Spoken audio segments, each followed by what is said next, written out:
ये घर खरीदूं ना खरीदूं, क्या उस सिटी में मूव करना सही है? ये इन्वेस्टमेंट करूं ना करूं, क्या उसके साथ रिलेशनशिप में आ जाऊं, क्या इसको अपना रूममेट बना लूं? लाइफ में हमें बहुत सारे decisions every now and then लेने पड़ते हैं, and sometimes we make good decisions and sometimes we make bad decisions. So how to make good decisions in your life? Let's get started. Hello, welcome back to Purple Aura.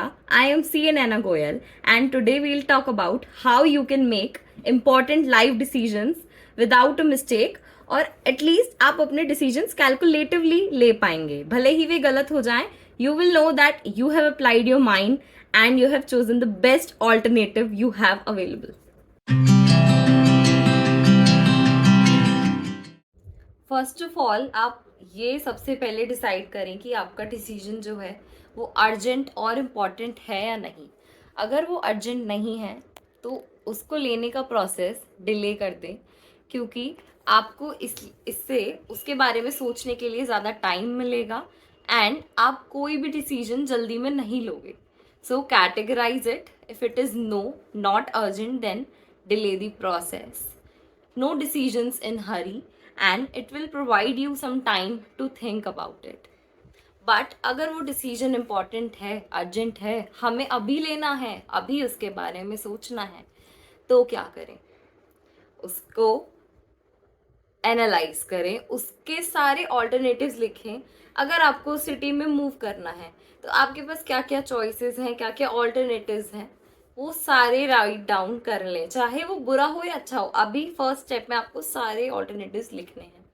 Then उसकी list बनानी है कि उसके pros क्या है, उसके cons क्या हैं. प्रोस क्या है, कॉन्स क्या है, चॉइस 3 के प्रोस क्या हैं, कॉन्स क्या हैं.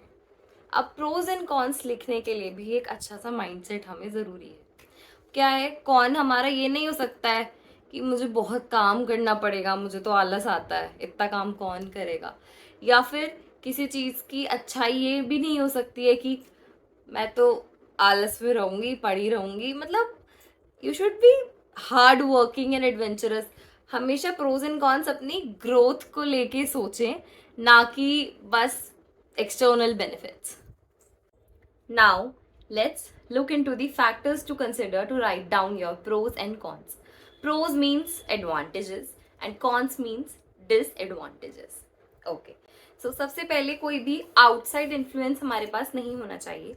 जो भी आप डिसीजन लेना चाहते हैं वो अपने मन से लें और अपनी प्रायोरिटीज के हिसाब से लें, ना कि सोसाइटी क्या सोचेगी, वो क्या बोलेंगे, उनको क्या इम्पैक्ट होगा. नहीं, you have to think of yourself. Okay. Then अपनी इनर वॉइस को सुने. जो भी आपके एक अंदर से हमारे कॉन्शियस माइंड्स में ना जब भी बातें बैठ जाती हैं, they provide us a voice. वो हमें कुछ कहना चाहती हैं जब भी हम कोई डिसीजन ले रहे होते हैं. And sometimes we listen to that and sometimes we ignore that. Listen to it. Base your decision on your inner voice.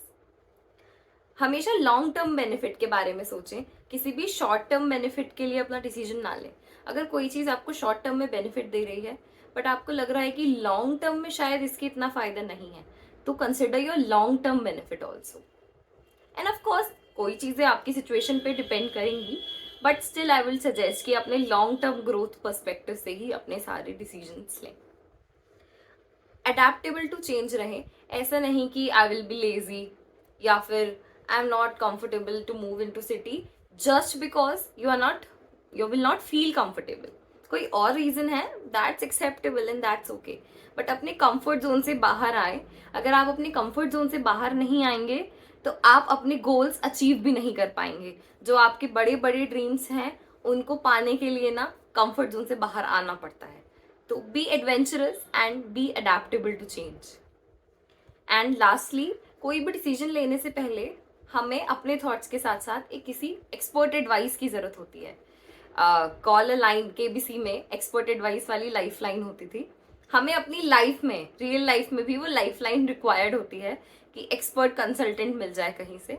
तो आप अगर किसी को आइडियल मानते हैं कि जो आपको बहुत अच्छी सलाह देता है, जो आपको बहुत समझता है आपकी लाइफ में, वो कोई भी हो सकता है, तो आप उससे बात करें if you have any ideal और any expert before taking any decision.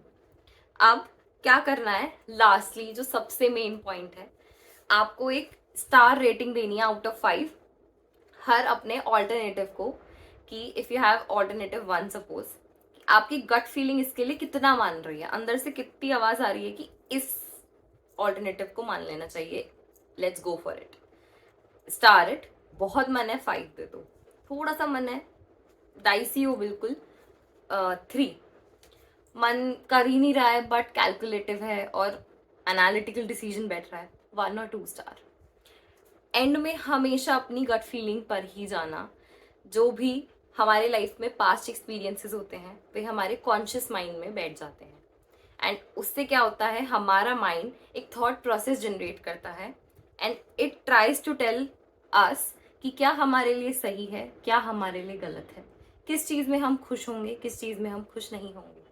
तो गट फीलिंग को अपनी ज़रूर ट्रस्ट करें, just trust your gut feeling. प्राचीन काल में राजा लोग अपने साथ एक परामर्शदाता को रखते थे जिससे वे उनको एडवाइस कर सके कि वे कैसे डिसीजंस लें। ऐसे ही हमें भी बहुत सारे एक स्टेप की रिक्वायर्ड है, एक फ्लो चार्ट की रिक्वायरमेंट है। तो अब आपने अपने सारे ऑल्टरनेटिव्स लिख लिए हैं, अब उसमें से जिसके सबसे ज़्यादा प्रोज हैं उसको अपनी इन लिस्ट में रख लें, जिसके सबसे ज़्यादा कॉन्स हैं उसको आउट कर दें, ठीक है। और अपनी प्रायोरिटीज को अपनी चॉइस के साथ अलाइन करें। सपोज आपकी प्रायोरिटी है करियर ग्रोथ, तो आप वो जॉब पसंद करना चाहेंगे जिससे आपका ग्रोथ में बेनिफिट हो, डिस्पाइट ऑफ उसकी सैलरी कम है। बट अगर आपका प्रायोरिटीज है financial stability, then you will prefer the job जो आपको ज़्यादा सैलरी प्रोवाइड कर रही है, ठीक है। और lastly I will say it again and again, trust your gut feeling.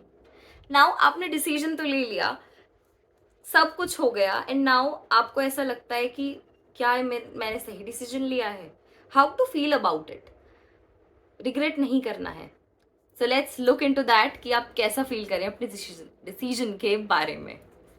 You can always book a 1-on-1 call with me for any kind of advice you want for like personal decisions, financial decisions, career related decisions or health decisions, any other kind of decisions you wanna discuss with me. So let's get into the video again. How to feel about your decisions. So क्या आपके decision का result आ गया है? अगर नहीं आया है तो आपको होप नहीं छोड़नी है, होप रखें। अगर आपको ऑलरेडी पता है कि जो मैंने निर्णय ले लिया है गलत है, तो भी कभी होप नहीं छोड़नी है। Be positive, just be positive. और अगर रिजल्ट आ गया है, रिजल्ट अच्छा है, तो क्या करें? पहला, ये स्ट्रैटेजी यूज करते रहें और खुश रहें अपनी लाइफ में। आप हमेशा ऐसे ही कैलकुलेटेड डिसीजंस लें। बट अगर रिजल्ट आ गया है और वो अच्छा नहीं है, देन क्या करें? Don't regret. सबसे पहले आपको अपने अंदर से गिल्ट और रिग्रेट वाली फीलिंग्स को बाहर निकालना है। जो हुआ अच्छा हुआ, जो होगा अच्छा होगा। आए हैं हम कुछ अच्छा करने। ये मैं अपनी सीए क्लासेस में एक हमारे सर थे and he used to say that, and this line kept me motivated for a long time and this should keep you motivated for a long time too. Because अगर हमने कोई decision ले लिया और वो गलत भी है, हमने उस प्रोसेस से सीखा, learn from the process, you know that you gave your 100%। तो कभी भी निराश नहीं होना है लाइफ से, हमेशा आगे बढ़ते रहना है। गलती करी, हम आगे तो बढ़े ना। अगर हम गलती ही नहीं करते और रुक जाते तो हम 0 पर खड़े होते, पर हमने गलती करी तो हम आगे बढ़े हैं। चाहे हमें दोबारा से शुरू करना पड़े, पर वी आर विद एक्सपीरियंस, ठीक है। और डू नॉट हैव फोमो। आजकल मैंने सब में देखा है कि अगर हमने कुछ गलती कर दी, दूसरे वाले ने वही चीज़ सही कर दी, तो हम पीछे हो जाते हैं। We have a thing called fear of missing out. हमें लगता है कि ये हमने मिस कर दिया है, जो इसके पास है, जो ये कर पा रहा है वो मैं नहीं कर पा रही हूँ। तो इसके बारे में ना सोचें। आप कभी भी अपनी स्टेज 2 को दूसरी की स्टेज 4 से कंपेयर नहीं कर सकते हैं, ठीक है। सबकी अपनी अपनी अलग टाइमलाइन होती है लाइफ में। Don't compare with anyone, okay. Believe in yourself. Sending you some happy vibes, sending you some strength for your life. All the very best in your journey. Okay, so like this video, share with your friends and subscribe to my channel.